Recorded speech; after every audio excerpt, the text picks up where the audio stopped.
A'udzubillahi minasyaitonirrajim. Bismillahirrahmanirrahim. Innal hamdalillah la haula wala quwwata illa billah. Salatu wassalamu Rasulillah wa ala alihi sahbihi wa mawala.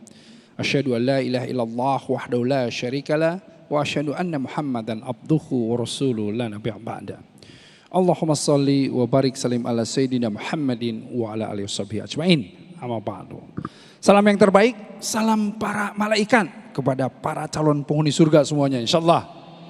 Assalamualaikum warahmatullahi wabarakatuh.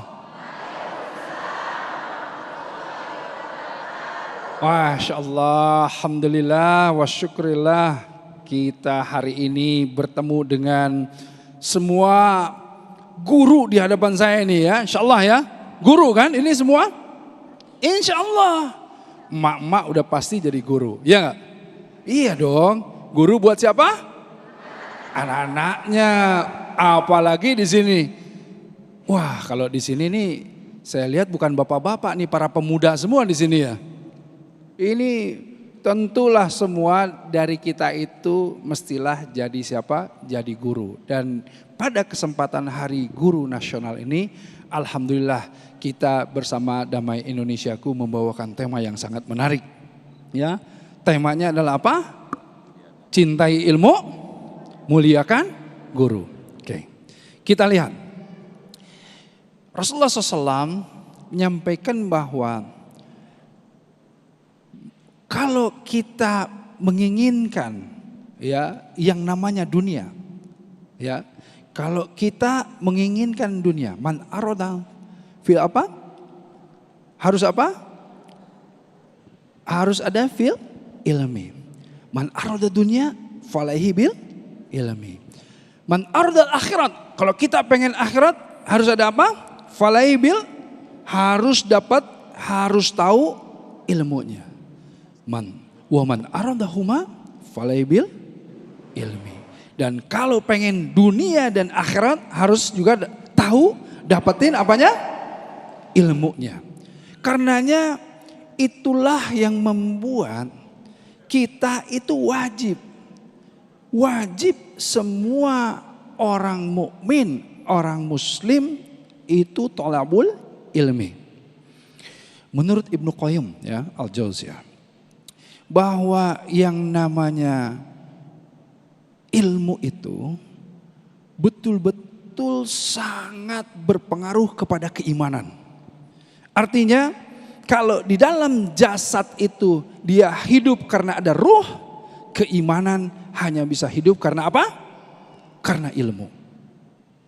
Jadi kalau kita pahami itu semuanya, menurut Ibnu Qayyim Al-Jauziyah bahwa yang menopang iman itu ya ada dua hal. Pertama adalah berilmu terhadap semua yang dituntun, ditunjukkan oleh Rasulullah SAW. Jadi kita mempunyai ilmu terhadap apa-apa yang ditunjukkan oleh Rasulullah SAW. Dan yang kedua adalah apa? Tasdik atau membenarkan dengan cara apa? Melakukan perbuatan sesuai yang ditunjukkan oleh Rasulullah SAW. Ya, contohnya ya secara mudah begini. Dulu mungkin ilmu itu belum dibukakan oleh Allah.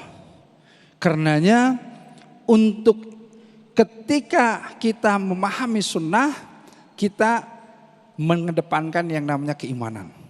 Yakin, karena apa? Berasal dari Allah dan Rasulnya, itu kan? Oke. Tetapi kemudian dengan ilmu kita bisa menegaskan keimanan kita. Banyak contohnya ya. Sunnah-sunnah sains itu banyak contohnya. Misalnya begini, Rasulullah SAW mengatakan bahwa jika seandainya minuman kamu itu masuk lalat, apa kata Rasulullah? Apa katanya? Langsunglah tenggelamkan lalatnya di dalam air. Karena apa? Karena satu sayap itu mengandung penyakit, sayap yang lainnya itu adalah penawarnya. Ternyata ada penelitian ya dari Australia, seorang saintis yang menyatakan bahwa memang di salah satu sayap lalat itu terdapat antibiotik. Coba bayangkan, ya, Masya Allah. Dan banyak lagi hal-hal yang seperti itu. Seperti begini, seandainya kita nih umat muslim, yang namanya tahajud itu kita udah yakin, udah iman, ya, bahwa sholat sunnah yang terbaik setelah sholat wajib itu apa? Sholat tahajud. Nah, ketika seseorang sholat tahajud itu dengan keimanannya dia sudah yakin dan dia bisa mendawamkan itu. Tetapi ketika dia ditambah dengan ilmunya, bukan hanya ilmu tentang bagaimana yang namanya afdhalul tahajud itu di dalam ritual, tetapi juga ilmu kalam, ilmu yang mempengaruhi bagaimana kesehatan fisiknya, dia tentu akan semakin yakin dan semakin ingin tasdik tadi, membenarkan dalam apa? Dalam perbuatannya. Nah, karenanya kalau kita lihat betapa pentingnya yang namanya apa? Yang namanya thalabul ilmi. Inilah salah satu bagaimana kita mengkaji di dalam kajian-kajian keilmuan atau majelis taklim wa taklum tadi. Dan disinilah kemudian ketika keimanan itu kan banyak yang bertanya, Ustaz, keimanan itu yazid wa yankus, betul nggak? Naik, turun, di atas, di bawah. Bagaimana agar bisa tetap stabil? Kalaupun turun tidak turun jeblok gitu. Inilah ilmu. Ilmu itu sebetulnya yang menahan keimanan. Ketika kita ada ilmunya, dia akan naik. Turun sedikit, tambah ilmunya lagi, dia akan lebih naik lagi. Turun lagi, terus. Yang akhirnya grafiknya akan terus menanjak. Nah, inilah fungsi-fungsi dari ilmu itu. Apalagi kalau kita pahami yang namanya majelis ilmu itu adalah Radhatul Jannah, taman-taman surga. Nah, tentu ilmu ini kita dapat dari mana? Kita dapat dari mana? Tentu dari seorang guru, dan guru itu warasatul anbiya. Guru adalah apa? Pewaris para nabi. Karenanya kita perlu muliakan.